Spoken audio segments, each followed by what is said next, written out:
ছেলে ইংরেজি পরীক্ষায় ফেল করছে, মা বলে ফেল করছে না, পড়াশোনা তো নাই, তোমার বাবা আসুক, এমন মাইট দিবে, মাইট দিলে মজা টের পাবা। আচ্ছা বলেন তো, মাইট দিলে কি মজা লাগে না ব্যথা লাগে? কিন্তু মা কি বলছে?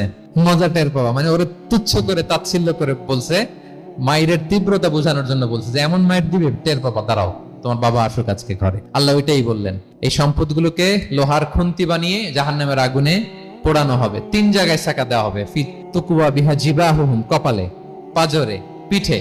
আর বলা হবে হাযা মা কানাস্তুম, এগুলো তুমি জমায় রাখছিলা, দাও নাই মানুষকে। আর হাদিসে এসেছে সোজা আন আকরা, টেকো সাপ হবে। সাপের মাথায় কিন্তু চুল গজায়, জানেন? সাপের মাথায় পশম আছে, কিন্তু যেই সাপের যেটা বেশি বিষাক্ত ওটার মাথায় পশমও থাকে না বিষের কারণে। এরকম সাপ, ওই সম্পদগুলো সাপ হয়ে ছোবল মারবে আর বলবে আনা মালুক, আমি তোমার প্রাইস বন্ড, আমি তোমার ব্যাংক ব্যালেন্স, আমাকে খাওয়ার জন্য তো রাখছিল, আজকে উপভোগ করো। আল্লাহু আকবার। আল্লাহ আমাদেরকে হেফাজত করুক।